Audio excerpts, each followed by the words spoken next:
Greetings, hello, and welcome back to the Pocket Dimension. Ladies and gentlemen, this is the podcast where we talk comic books and all things related. I am joined once again by my good homie, Mr. Brad Lee Jacobs. Hello, Chad.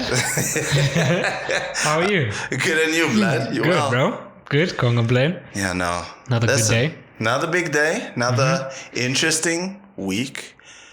Interesting week. Yeah, it's almost been. It's almost like 2 weeks now. Yes. Yeah, so this episode's coming in a little bit late, but hey, listen, life is busy, all right? Key December. Yeah. We ready for it? So quick breakdown of the show once more. We have 3 segments which we're going to jump into. First and foremost, the Wizard segment, which is news and everything that happened in comic book and nerdy culture. Then our second segment is the call order. So it's the books we're picking up, the books we've read, books you should be picking up and reading. And then the comic book club. And we're jumping into some indie comics for comic book club. What are we jumping into? I'm joking. No lie, you got me. I was like, we discussed this at length. You even told me you had notes. No, I'm joking. All right, so jumping into the Wizard segment. So some so starting off, I feel like we're starting off on a bit of a somber note, but it's needed. Yeah. It's needed, yeah. So this past week, we had lost the green and white Power Ranger. Mr. Jason David Frank. I don't know. Personally, this one hurt me, dude. Yeah, childhood memories. Dude. Like 4 o'clock on every single week. Right? It was Dragon Ball Z before Dragon Ball Z. Yeah, it was. It was the vibe. You'd always feel like you were a Power Ranger because you'd always be destroying monsters or something for no reason. As bad as the CGI was, it was still insane.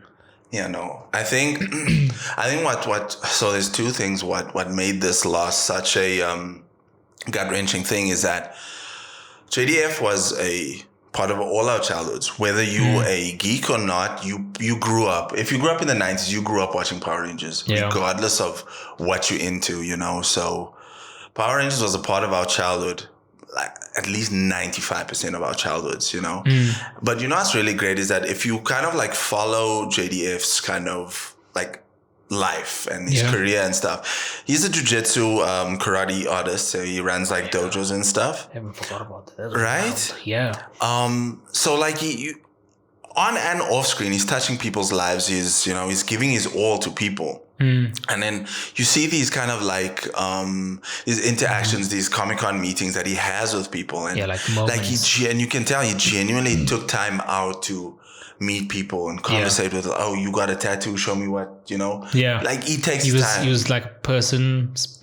Yeah, really a people's person, and oh man, I think with one thing that I wanted to bring up, and like what makes this even more like heartbreaking is that in 2020, because obviously with COVID, a lot of comic book shops were struggling because obviously sales weren't there. They weren't getting any books. Yeah, and it wasn't like an essential service for us. Exactly, yeah. So, but I think in 2021, JDF actually went on like tour to different comic book shops to actually do signings for free to try and help these comic book shops.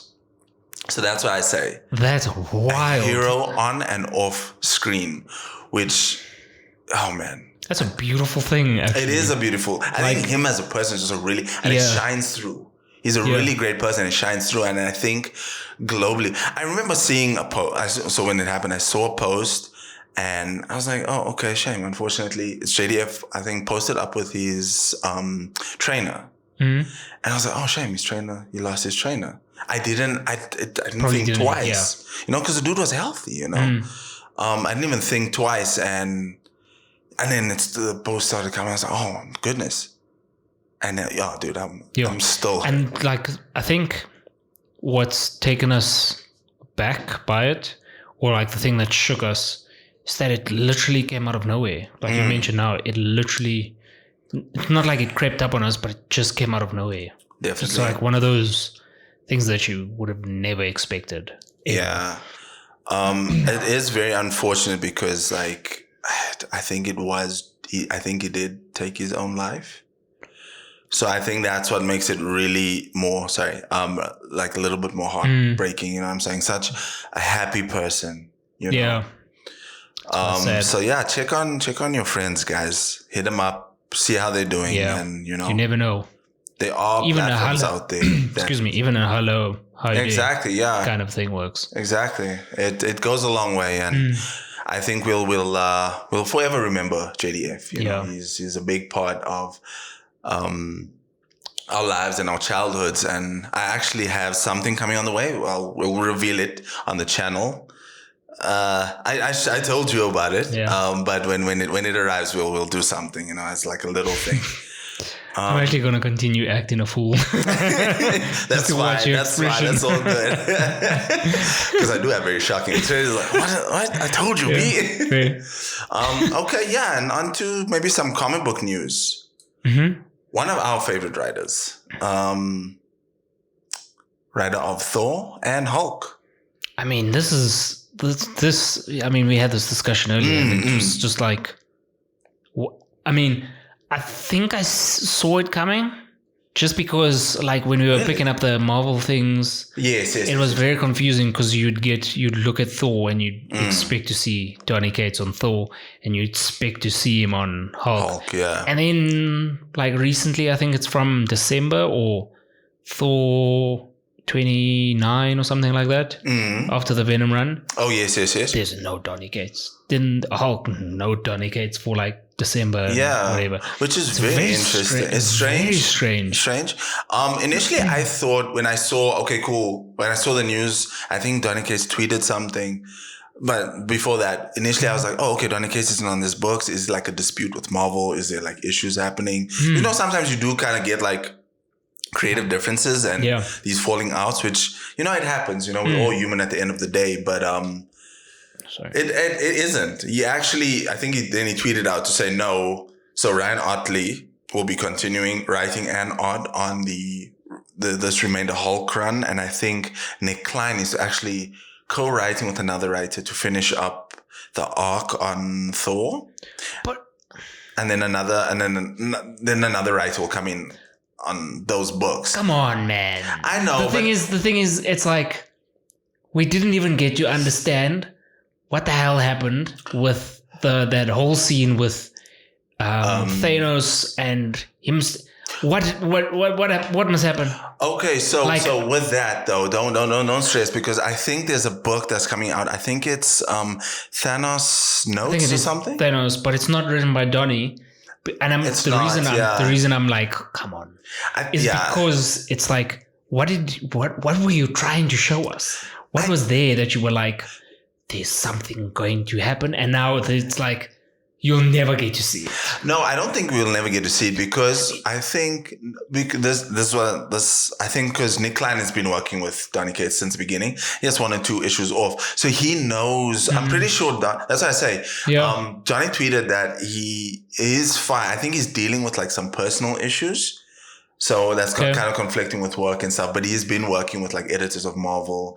And so I think Nick Klein knows what Johnny had in mind and where the story is going. So I think he's just maybe passed the baton on for now until he sorts out. Yeah, I don't mind it. It's just like, we all need a break. I know. I think during now, like, the December time, you obviously like year in not break, but year in fatigue. Yeah.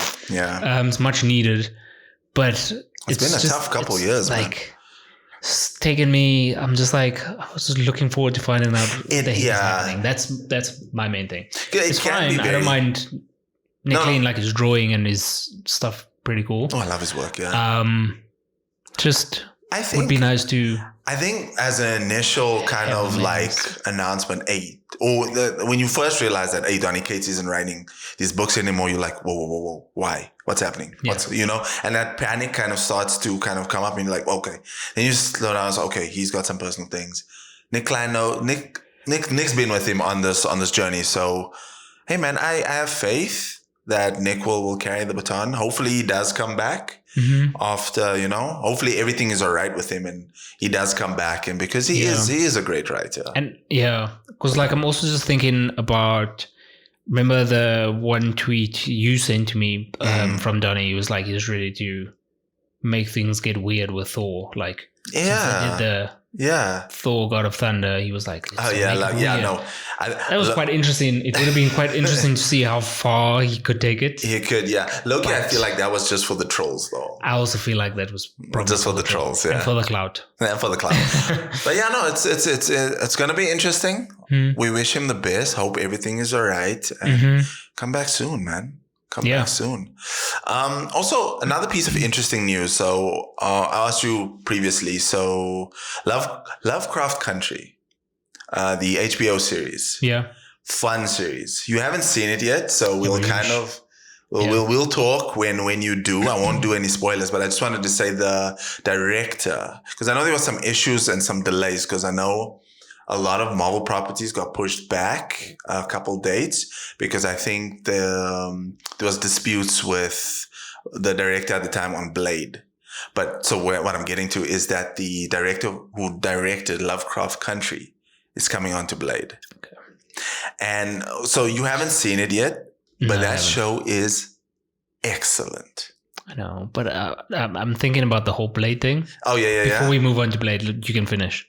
No, I'm pretty much, No, I just want to know the director, I was obviously very young when Blade decided to come out. Oh, yeah. And as most children, during our era, we were just like, I mean, violence is violence. This would be cool. Hey, and it gave me nightmares too. I will not forget that Blade was the sickest thing I've ever seen in my whole life. And I was just like, this man is insane. Like, he has all of these, like, it's just like, it's absolutely insane. Wesley Snipes is just chopping people up. And like, his sword can pop things out and you're just like, whoa. Oh, man. Like, it was just wild. Like, I remember watching that as a kid. Do you just imagine, like, this arc that could be coming from it? Like, watching the trailer from Lovecraft, Like, it was weird. Yeah. But it was good. Yeah. Like, it was a weird good, like, you could be like, I could sit down and watch 7 hours of this, maybe 10. Me too. Yeah, me too. You know?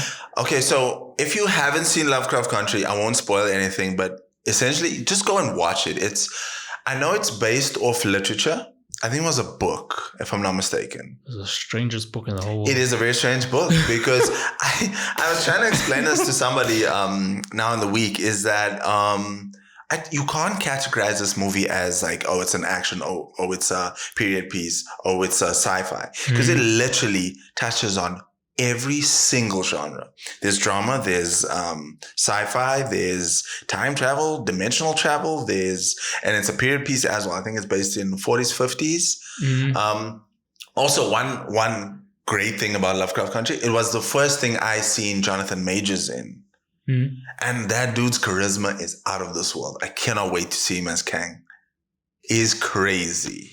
Actually, that will be very beautiful to see. Yeah. And so it just occurred to me that connection.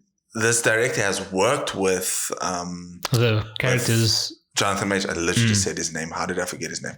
He's worked with Jonathan Majors before, and because we're building up to like this Kang Dynasty, Secret Wars, Kangy stuff, it's bonkers good. Yeah, bonkers good. That's like just thinking of the storyline that could come from it, and then the whole Kang thing. Exactly. And then somehow, like, it's weird to think that Blade is going to be part of like the next phase of the Marvel thing, to potentially become an Avenger. To like, I don't think he will become an Avenger, but he'll be like, if you see Sideshow Bob be like, yo, I'm here. Exactly. Yeah. So I think they're all building up, not essentially, I don't think maybe Avengers. I feel like they're trying to like new maybe Avengers. stay away, but like they're building up Avengers. Okay. We'll do a phase 4 MCU discussion. Yeah, okay. I don't know if you've seen Eternals though. No. I haven't watched most of phase 4. I mean, any of phase 4. We have this. Okay, no, that's fine. Any of phase 4. That's okay. I mean, Eternals, I don't know. I don't know. Eternals was weird, but aspect of Eternals is Dane Whitman, the Black Knight.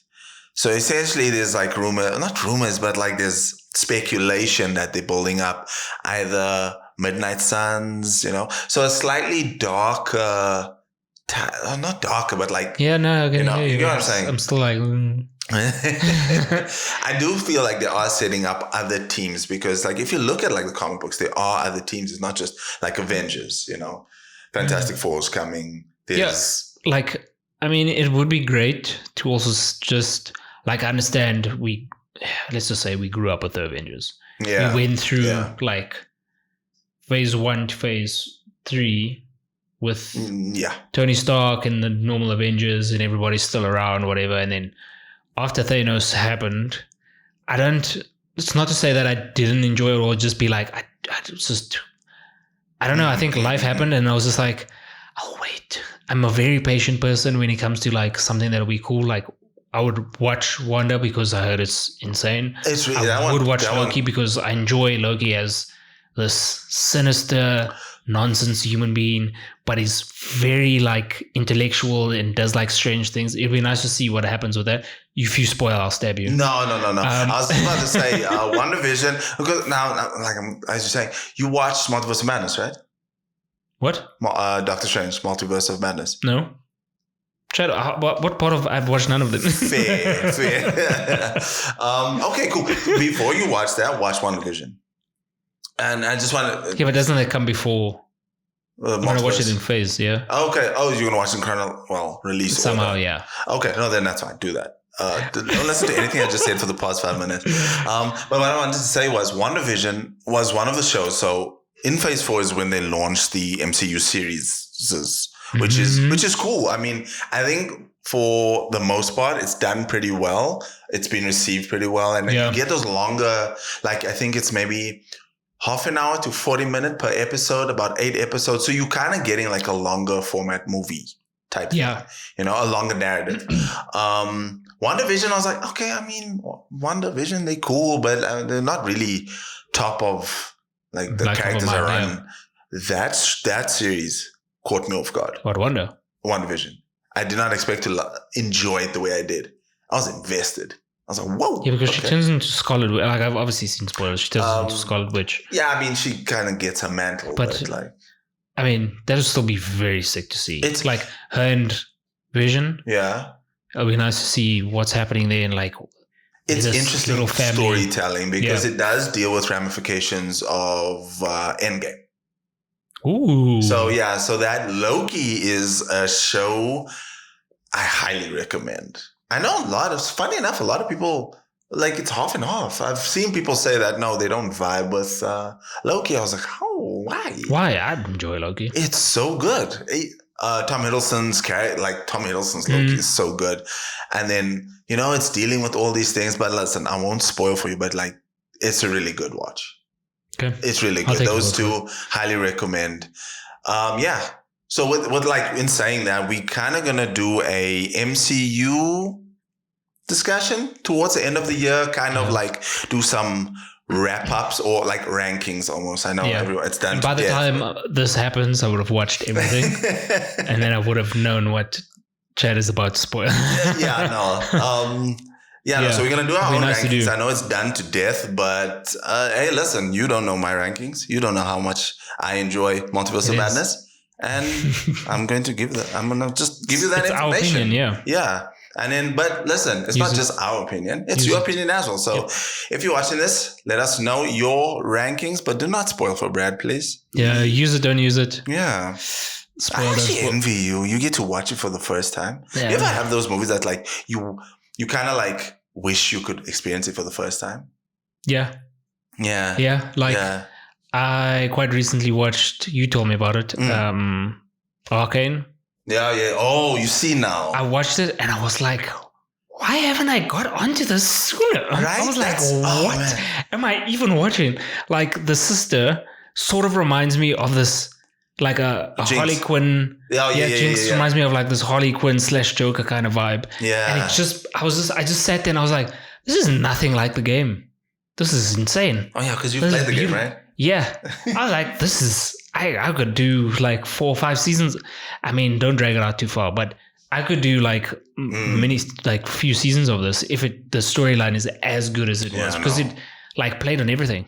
I mean, Arcane came through with an entirely different, well, not different. Like, I mean, I think that animation style, you know, that matte painting, that like, and it's like it's done efficiently. Yeah, but done so well. It's also done in the same way that Love, Death and Robots is done. 100%. There's like multiple different art. It sort of works within that because there's like multiple different art things for each character in some way.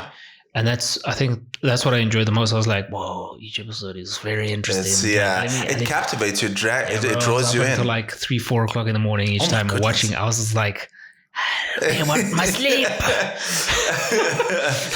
Oh man, no. Any other geeky news that you want to get into? No. We're gonna chat about. I know Spider-Man Dark Web is happening soon. Yeah. I'm very keen for this. Yeah. Very, very keen. So, like, I know we had this discussion not last week, but the week before, where we were like, I'm tapped out of the events. I am very keen on Dark Web. All right. Okay. I think let's kick it into call order. I'm very keen on Dark Web. All right. Kicking it off in call order. I'm very keen on Dark Web.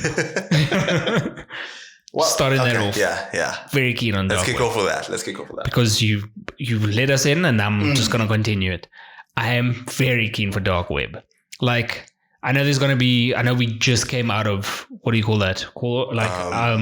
We just mentioned that we were tired of events. Yeah. Like, we tapped out of like the Marvel events because it's just becoming like too much. It's a lot, yeah. But I don't know why, but I'm very keen on this Dark Web. I know it just started this week for Amazing Spider-Man. Yeah. I'm as I mentioned last week, I'm one of the like very silly people that if I'm going to enjoy something, I will wait until my call order gets filled. Yeah. And then I'm going to jump on it and start reading. So I'm very keen to see what happens in the whole thing. And what also is quite nice is that, I mean, no offense to the artist, but for Amazing Spider-Man is not being drawn by our best, not our best friend, but by the man's, what's his name? Ray. JR. Yeah. So like, no offense to the man. It's just, I don't think it works for Spidey. Yeah. I don't think it works for Spidey. I mean, you and I have the same guy, and this is the reason why I'm not reading the Amazing Spider-Man. I saw that, I was like, nah, B, I can't jump on this. But I read, I think 5. I think I read the first. No, I didn't read the first arc. I stopped at like 4. You died out. Yeah. I read it. The storyline is beautiful. Good, yeah. Like it's not too complicated, but it's just a very good read. But when you look at the art, it's the thing that takes you away from it, and you just are like, what am I reading? Yeah. Like, why does Spider-Man look like a rock? Yeah, no, it's not kinda, the best. Yeah, it's not. So I think also, because I know we did cover it, but just to give context of what exactly is Dark Web. So I know prior to the relaunch, because I think it's on issue 12 or something now of Amazing Spider-Man, but prior to the relaunch with Zeb Wells writing and John Romita on the art, I know it's not on all the books, but they had like this Beyond, it's called the Beyond, Spider-Man Beyond storyline, where they kind of set Ben Reilly up. So if you don't know Ben Reilly. Oh yeah, during the Ben Reilly. Yes. So Ben Reilly is a clone of Peter Parker. Has all Peter Parker's memories, but it's kind of like it's a bitter thing. It's not even like a bittersweet thing. It's a bitter thing because essentially he's got all these memories of this life that he's never had. Mm-hmm. So essentially what Dark Web is, he pairs up with another clone who's been shunned in the same way, Madeline Pryor. So Madeline Pryor is the clone of Jean Grey, who got shunned by like Cyclops. Baby Cable was kidnapped. So it's 2 clones, so mad as hell. Now you understand why I'm so excited. I get you. I just for the fight. I can't jump in that artwork put me off hard, bro. Yeah, but the man's not drawing it. Like, until know. I think for the Dark Web series, he's not on until the end of the Dark Web series. Okay. So I'll pick up Amazing Spider-Man because I've seen in some of the Marvel upcoming books, just for like reading purposes. What are the tie-ins? What's not the tie-ins? Like I've looked at enough of them to be like, okay, cool. Not because the artist isn't there. It's just like it'll be sick to see what's happening within Amazing Spider-Man, within whatever. The other thing that Dark Web is sort of coming in with is Spider-Man 1 by Dan Slott. Dan Slott. Yeah, his return back on the Spidey book. I would also just like to say... you read issue 1, right? Yeah, but... I hadn't read it yet. Yeah. I would just like to say, if you were looking for a Spider-Man book to jump on, you kind like... When I told you I got Spider-Man 1, you said I must just let you know if you need to catch up on like the previous run. I mean, I don't think it's much needed. You could just like not watch a video on like to catch you up. Yeah. But just so that you have some background context behind it, maybe read the Age of the Spider-Verse. The Age of Spider-Verse, just so that you can have an understanding of like what the heck is happening here, and then you move on to the issue 1.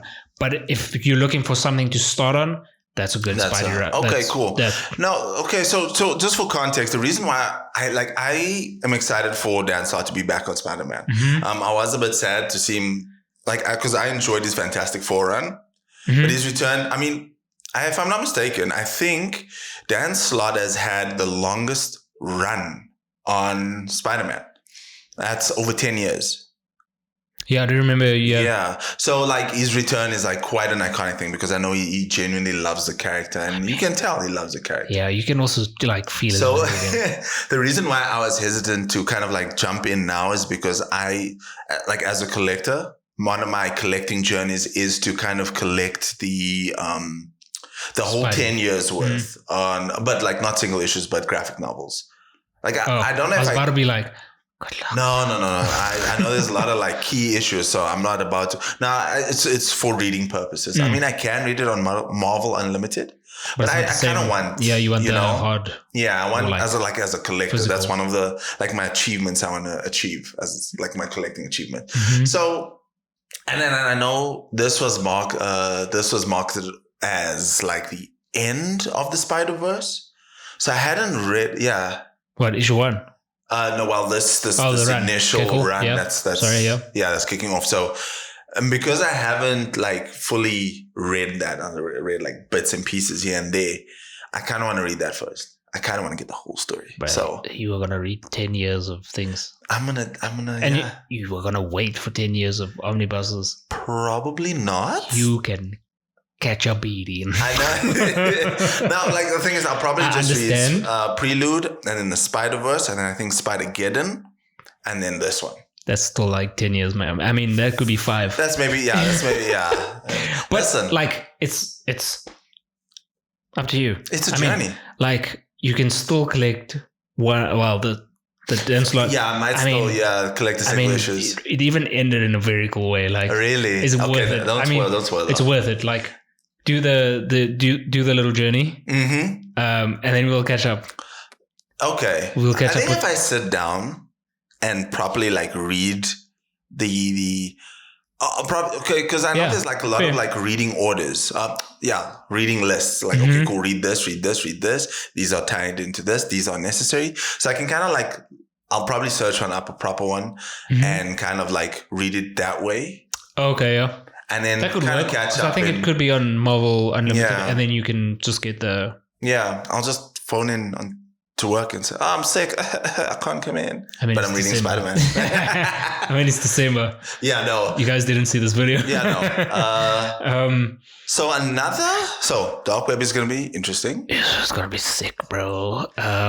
There's a few cool Spidey-Mans. Yeah. Spidey-Man's things happening. Yeah. There's the new Miles that's coming out in December. That I'm keen for. That I'm excited for. The art is a beautiful thing. It's like crisp. The color is beautiful. It's what a Spider-Man book is supposed to look like. Yeah. doesn't look like CMYK, like a rough drawing. It's like beautiful, crisp color.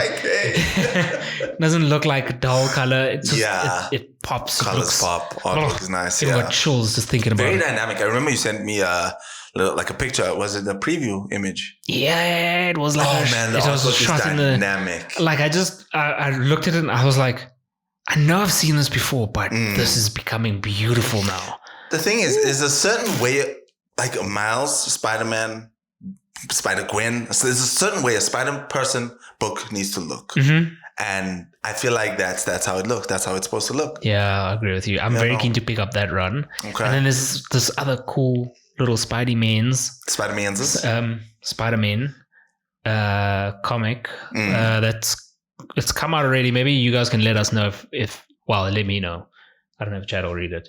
Probably not. It's called Double Trouble. You can let us know if it seems pretty cool. Yes, like I've seen cute little Spider-Man. It almost looks like a Angle for Kids type thing. Nah, bro. The man's that always draws like the dude with the big head.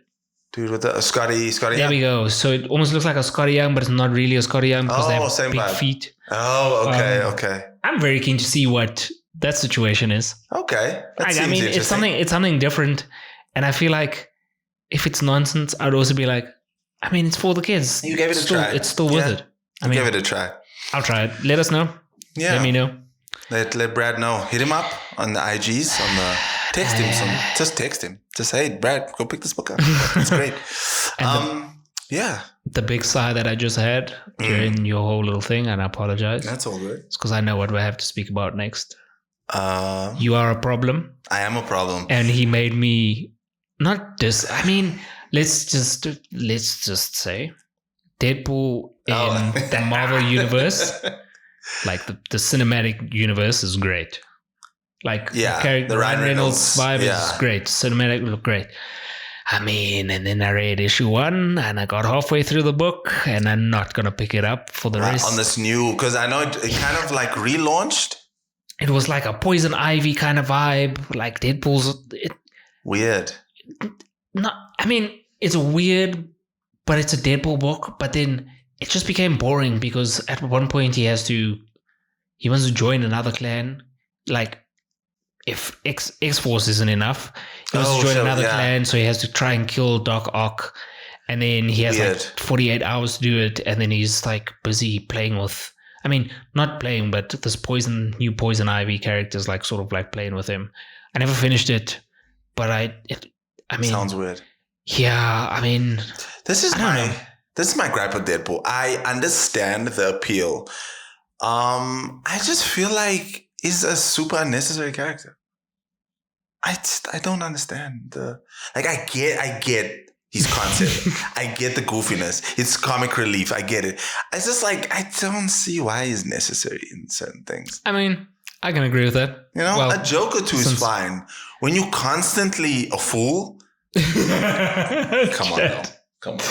Yeah, but what was cool, the other thing about it is not even the comic book. Let's sit right there. Was the art good at least? I mean, it was a Deadpool comic. I don't know what that means. I mean, it was a comic. I mean, okay. I wouldn't page through it again. That's no offense. Okay. Like, also, on the Deadpool thing. So obviously the Marvel Universe thing was cool, but also the Deadpool game was also pretty. It's a Deadpool game? Bro, it is actually pretty cool. Mobile or console? No, bro, console. Oh, okay, fine. It was a vibe. Okay. It was stupid, and it was like the Marvel Universe cinematic nonsense. Yeah. Like at one point you were playing, because the thing is playing a game is a bit difficult. Not difficult, like it's just it puts you in a different realm of like, doing something. Yeah. And then when you add like your superhero characters, it sort of changes it a little bit. So then when you play in this Deadpool thing, you don't know what to expect. Like you get the katanas, you can shoot people, you do the normal like button smashing kind of vibe. Yeah. And then at one point, like Deadpool like switches something on, and then something happens, and then you play it in like a 2D game, and you're like, what? Interesting. Okay. What am I even playing? What happened right now? And I'm like, this is cool because I didn't expect it. I know they did that kind of thing with, oh my goodness, Ratchet and Clank. There was like a in-game arcade thing in Ratchet and Clank, where you could play what the homie was a Chin Man. So is that kind of like it's not really technically, okay, but you don't go into something and play, like you will go in and you'll play the thing. Oh, okay, it's yeah, literally it's just a part, switch up. It's like like a cinematic section, and then 2 minutes you just like in 2D and you're like, what? I guess that kind of dials into that, like him breaking the fourth wall type stuff. So he can kind of. But the thing is, he's not a Nexus being. He's not like a reality warper. I don't understand. Okay, never mind. Sticking with the mutant type stuff. We hot off the heels of AXE Judgment Day, heading straight into another event. Sins of Sinister. That is also what I'm excited for. Yeah. That I'm excited for because this is and I was explaining it to you that Immortal X-Men is basically leading into Sins of Sinister, right? Reasons why I'm excited for this book. 3 reasons why. Yeah, 3 reasons why. First reason, Immortal X-Men is leading up into this. And so essentially Immortal X-Men is basically a Mr. Sinister story through the eyes of the Quiet Council. The book was marketed as a book about Quiet Council, right? But like there's things that's building up and you can tell that these things mean things. I'm just too dumb to realize what it's going into. And I'm super excited to see what is going to come of it, right? Yeah. Point 2. Well, excitement point 2, right? So this is going to take place Jan-Feb. But it's only affecting, I think there's like 7 X titles, right? It's only affecting 3. Ooh. Immortal X-Men is changing to Immoral X-Men. X-Men Red is... Who's writing Immoral? Same, Kieran Gillen. X-Men Red by Al Ewing is changing to Storm and the Brotherhood. Legion of X by Cy Spurrier is changing from Legion of X to the Nightcrawlers. So get this. So we got a little bit more information. So essentially it's a Age of Apocalypse-esque story. So it's like the what if type of thing. So if things happen and it's cool and then it can stick. If it doesn't, it's fine. They can write it off. Then, so it's a mixture of that with I think it's a Powers of 10 because they released some concept art for different characters. So a sinister version of Captain America, Nightcrawler. So, but basically, So basically, what they're doing is a year 10, year 100, and year 1000. Yeah, I do remember this. Yeah. Excitement level 3. Well, excitement point 3. We're getting in the year 1000 concept art. Rasputin was there. So does that mean we're getting the return of Rasputin? I mean, you see how that. So no, this is an event I am keen on. Also because I'm invested in Immortal X-Men. I mean I'm reading these titles already. You get what I'm saying? So, oh man, I'm here for it. Just imagine Rasputin. Oh, if they bring her back, because last we saw her and Zorn jumped in a black hole. Chaos. It's gonna be wild, bro. It's gonna be wild. It's gonna be chaos. Oh, I think like sticking on the X-Men mutant vibe. Speaking on Immortal X-Men. Oh yeah, it is a very, very interesting read. It's a bit complicated, well, not super complicated as like reading the X-Men, but it's something different to the normal X-Men vibe. Just because you're learning about the Quiet Council and the first book starts off a bit slow, but later on it's just things are building and you're like, but what are you adding to? Like you continue reading. You can kind of tell it's leading up to something. Trying to understand more. Like you end one, you're like, I mean, now I have to wait 2 weeks to get to the next one. I need to know like what's happening in between. Like what do each of them lead into? And it'll be very interesting to know what Sins of Sinister has led into the thing. Oh, so yeah, essentially it's Immortal X-Men. So this is also I can't not spoil because X-Men, Jerry Duggan's X-Men had given us a a thing with Mr. Sinister, where Dr. Stasis, what, right? So you have a Mr. Sinister. I'm trying to do this in like a non-spoilery way, but like, I mean, it's fine. You have a Mr. Sinister with a diamond on his head. Dr. Stasis turns out to be, Mr. Sinister as well, or Nathaniel Essex with a club on his head. A deck of cards. There's 4 suits. There's 2 more Mr. Sinisters out there. So there's theories. So if you sit and that's wild, right? You said you up to date with Legion of X and X-Men Red, correct? I have not read Legion of X. Okay, so the current Red, like the last couple issues, I think it's issue 7 of both Legion and X-Men Red. There's some theories out there that I'm buying into. So you have a mutant, Mr. Sinister. Trapping yourself, yeah? I know, I'm sorry. You have a mutant, Mr. Sinister, which is one that's on Quiet Council. You have essentially the Dr. Stasis was like firmly, I'm a human being. I'm the original. Yeah, I remember that. Legion of X deals with dimensional, telepathical planes, right? Okay. X-Men Red deals with cosmic stuff. Yeah. To other things. Yeah, I'm gonna dive into that's gonna be crazy. That's what I'm saying. It's leading up to something. I have no idea what is.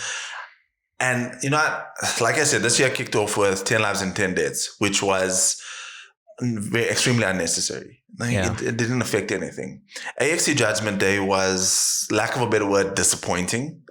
Because it essentially was an eternal event, and I feel like it needed to be self-contained the same way Sins of Sinister will be self-contained in these amongst these 3 X-Men titles. But this Sins of Sinister I'm here for. Yeah. I think I might be picking that up. You have to. If I don't, I will let you know. I'll spoil it. I will do Dark Web. And when you need to read Dark Web, I'll trade you in. Fair. And I'll take some. We'll do a okay. Jumping over into the DC side, we got some news there as well. Quite a big announcement as well. So after Dark Crisis, which I think has one more issue, we're going to be heading into the dawn of DC, right? So if you want to jump into comic books, this is a perfect time to jump into comic books. So I think they're kind of doing, so what DC has done in the past, they've had like an event, and then after that event leads into a new era of continuity. So an event, and then you get Rebirth. You get an event and you get New 52. So I thought after Death Metal, we got the Infinite Frontier. Right? So I thought that would be the new era, but it seemed like it was only for like this year, leading up to the Dark Crisis, end of Dark Crisis. So essentially what they're going to be doing is having a year-long, year-long initiative to kind of test the waters to say, okay, cool, we're getting a new Superman title. The current Superman title, written by Tom Taylor, that's focusing on John Kent, that's getting like rebranded because so essentially the idea was Action Comics was going to be Clark Kent, Superman was going to be John Kent. Yeah. But I think they're doing like a business shift, which I can appreciate, So that book is getting rebranded to Adventures of Superman, John Kent. Yeah, I think it was, yeah. And then you're going to have another 2 titles. So you'll still get your Action Comics. And you'll still get your Superman. So a new arc is jumping off on Action Comics 1051 or 1050, one of the 2. And then you get a Superman title, which is Clark Kent, as it's always been. Which would be cool. I would probably. Yeah, definitely. And there's like a plethora of new kind of like titles that. Yeah, because they're also doing something different with Batman, and they're also doing So I think you'll get the main titles, your Batman title, your Detective Comics. But I also know you're getting Batman Brave and the Bold. Yeah. Which is Tom King and Mitch Garrett, the same creative team on Batman One Bad Day Riddler. Ooh. Okay. I could double in that. I was going to ask you, would you dabble in... or maybe like pick up a Flash comic? Definitely not. I mean, okay. I mean, sorry, that was way too hostile than it was meant to be. But I don't know. Flash is one of those characters. I'm like, I don't have any interest in whatsoever. I'm sorry. Okay, listen, I'll try. I'm not saying.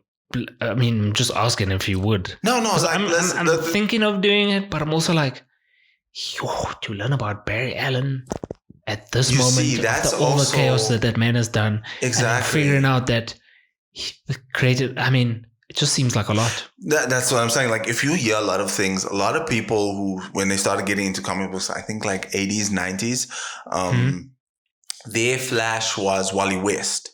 And then things that, like, DC's continuity is baffling. It's hard to kind of follow. All over the place in some stages. Yeah. So that's the only reason why it seems way too convoluted, and I'm already trying to contain all these stories.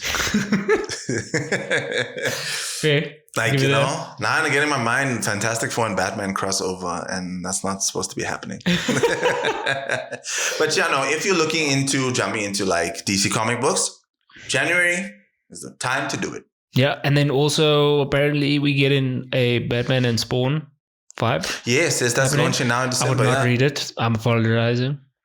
I don't know why. Yeah, I just don't feel like it's an interesting crossover. Yeah, but I'm also like Spawn and I mean, yeah, no. I don't know why. Like, I mean, we'll check it out. What do the demons have to do with Batman? I don't think it's necessarily a Spawn, a demon type thing. I know, but I'm just like, that's just my own qualms with it.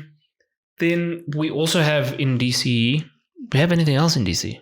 I don't think so. I know there's a couple indie titles but like I want to kind of highlight. So just kind of like on the indie side of like new reads or call order reads for I would. So if you're looking to jump in to Mighty Morphin, that I think it reached issue 100, and that's a perfect time to kind of like jump in because that's a new creative team, it's a new arc, and it seems interesting, man. Yeah, and I don't think you need to.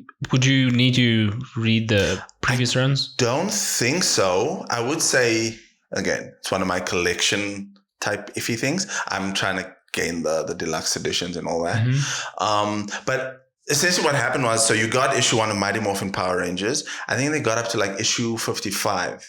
Then it split off into 2 books, Mighty Morphin and Power Rangers. One focusing on Earth-based heroes, and other Power Rangers was focused on Omega Rangers, which is essentially space. Yeah, galactic. And then, I think then they had...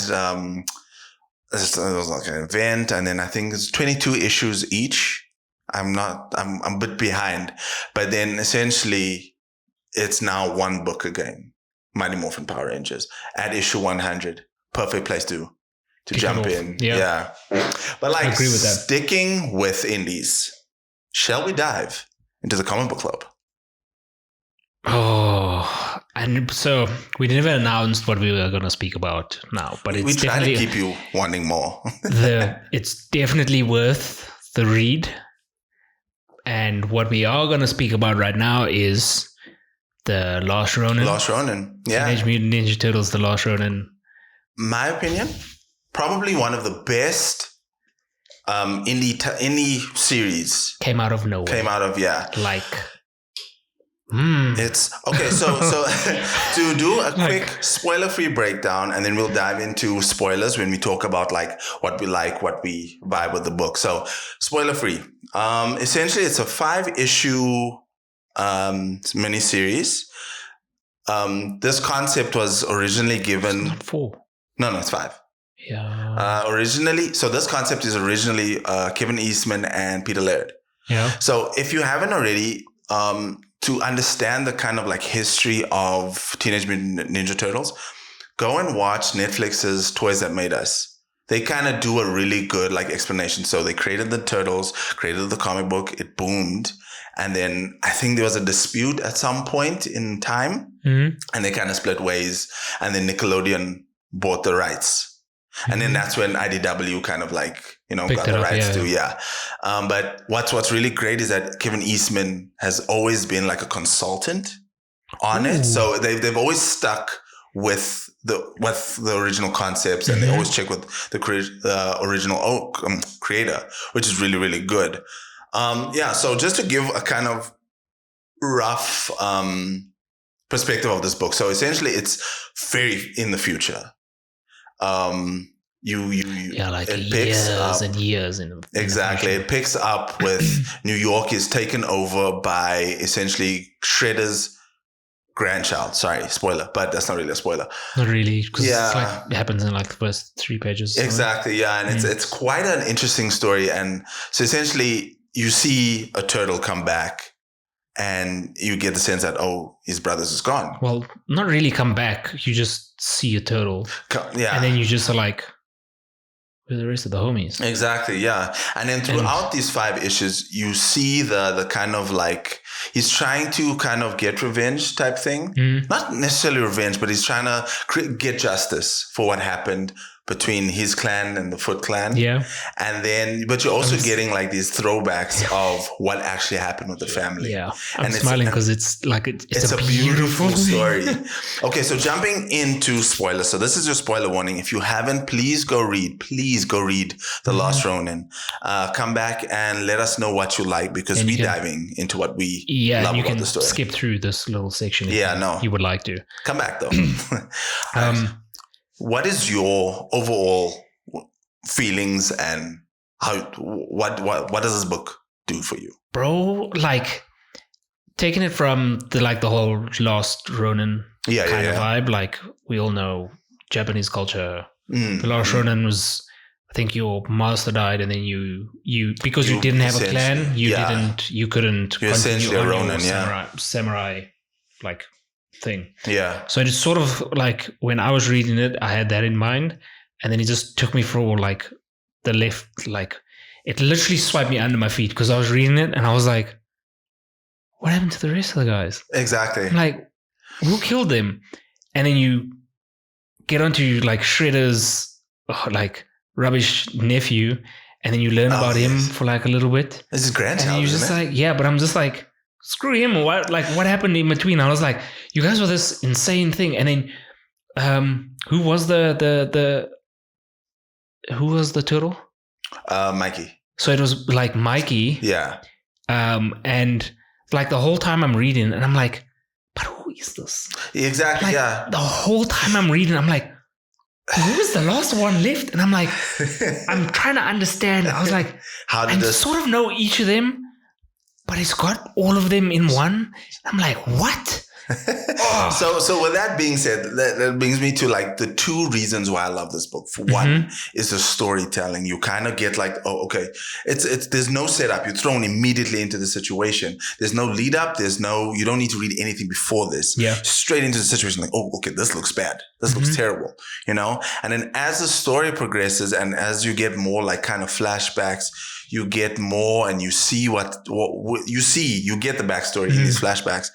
And that structure, that storytelling is amazing for me. And it goes back and forth between like present and past. Yeah. And then it continues to do that, not to like confuse you, but just so that you have context and understanding of like, this is why he's doing this. This is why this is happening.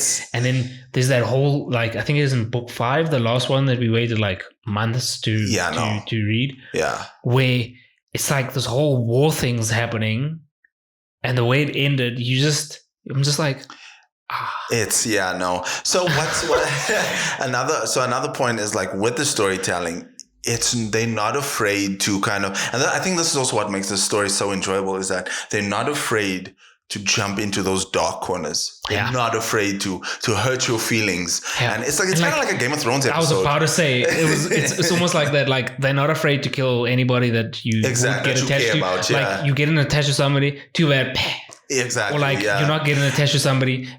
And the problem, and you know what the thing is, I think this was I think Kevin Eastman, this is based on a concept of Kevin Eastman and Peter Laird, the original creators. And I think they understand as a population, as a people, we love these characters. We love these turtles, and they lean into that. So Raph is your favorite character.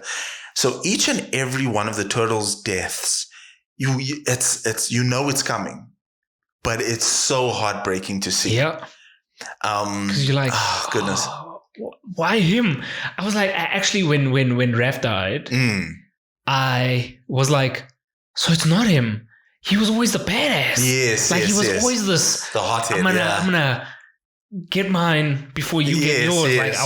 He was always the wild one. And then when he turned into Mikey, I was like, the fool? Not to say that Mikey is a fool, but he was more childish. He was like more childish. He enjoyed his pizza, whatever. Yeah. And to see him become like this adult in the thing, I was just like, this is not the Mikey I need, but it's the Mikey I want. Exactly. Again, it's a character progression. It's a character development to say, these are the certain things that happened. These situations happen, and you can see how it impacts him as a character, and it just makes the story for me. Yeah, and sort of, you can correct me if I'm wrong, the ending of it sort of leaves you on a cliffhanger to like... So it's open-ended, and be like, we could do something. Exactly, but we also couldn't. So there's like a little, not necessarily a plot, but like a secondary story being told here. So Casey Jones and April O'Neil kind of have a child, right? And that's also another heartbreaking moment with Leo's death, because I don't think Casey knew about that April was pregnant, so he didn't get to meet his child. So that's a tough one. You see, they're not afraid to lean in on that darkness, but I just really like it. It hits. It hit me. It hits. Like, what? But the last little bit, it does kind of leave it open ended, and if I'm not mistaken, we're getting another 5. Like I think they're going to set it up like a 5-issue mini. I think it's going to be The Last Ronin, The Lost Years. I mean, so we might get a Mikey progression and Mikey training, and I could wait, bruh. My goodness, I don't mind that. I would definitely pick that up, because after reading that, I was like, if this is the way it is now, what are the other Teenage Mutant Ninja Turtle comics are like? Exactly. What is this like a continuous? It's obviously not going to be the same. Yeah. But I was like, I need to understand more and read. I think that's also why the story is so great, is because the Ninja Turtles, they're comfortable, everyone loves them, and this story takes a left. It does. The story does it like completely.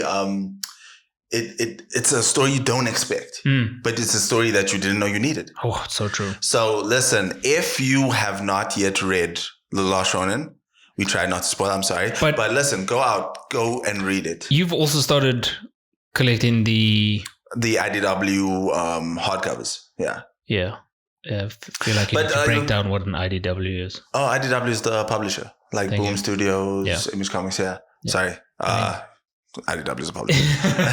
But so it says you don't need to read anything prior to that. Because you got different villains like Krang and Bebop and Rocksteady. Yeah, like if you have the understanding of who's who, you would understand sort of what's happening. If you have the base knowledge of the 4 turtles, Splinter, April, Casey, and Shredder. That's all you need to know. Nothing else, but that's all you need to know, and you need to go out right now. And you need to do what you did with Game of Thrones and not get attached to anybody when you read it. I think being a 5-issue miniseries, it does help for that emotional. But that's because you waited 3 months, 4 months for. Yeah, I think public. I think this was meant. It's 5-issue, but it came out over a span of maybe 3 years. So that's a long time to wait. They kept you in that suspense for very long, but it was very much needed and worth it. 100%. When it came to the end of it and the storytelling throughout. 100%. Oh, such a beautiful read. I know. Any last thoughts on Last Ronin? I mean, there's also some cool things that have come out with The Last Ronin. There's the statues. I know there's some Last toys Ronin, as well. Last Ronin, like insane thing that you showed me this afternoon. Oh yeah. So I think it's a PCS. Yeah, I was about to ask, what is that looks beautiful. It's gorgeous. And there's like that one's tricky. So you can actually get the Last Ronin statue on its own, and then I think you pay a little bit extra for the brothers. I'll throw a picture up. JDF did a review on that. It's a really check that video out. It's a really great statue. And yeah, definitely. I mean, if I had the money, I would definitely get that. I would hopefully. Iron Studios, if you do eventually hear this, please do a 1/10 scale of that. I'd definitely get that. Yeah, I agree with that statement. Yeah. And also, there's like new minicos. Yeah, there's many, but that's more for Ninja. That's more the Ninja Turtle. Not I mean, it's part of the same thing. Fair. It's not really, but there's also that. But there's like many things that have come out with it, which is it's a phenomenon. It's a really great. It's a good story. Like I say, it's a story nobody expected, but it's a story we didn't know we needed. Yeah, I was about to say it just feels right. It does. And it is. Yeah, no. Peter Laird, Kevin Eastman and Peter Laird. Well done to you guys. Yeah, no. Beautiful. All right. I'll probably read it again. Yeah, no. It's one of those things that I think I've read it maybe twice now. It's again one of those things that every time you read it, it still gets you. It has that emotional weight. But you kind of pick up like little things as well. It's like reading it for the first time. It's that same feeling. I think I might do it again. No. All right. And if you're going to go do it again, let us know. And let us know what else you're picking up, what comic books you're picking up. Also, let us know what we should be reading, what we shouldn't be. I think from now on, I'm going to do a suggestion, a weekly suggestion for like the next week. I think you do the same. On what to cover over for our comic book club. I know we have to jump into War of the Realms, which I have to figure out the reading order for that. And then I have to do... I mean, we can, yeah. I don't know what happened in that. Yeah. Doomsday Clock is one. And then, but I'll probably throw that up. So listen, follow us. And thank you for joining us. Let us know what comic books you're reading. Have a great week. Have a great week, great weekend. Be safe. And geek responsibly. Until next time. Bye. Bye.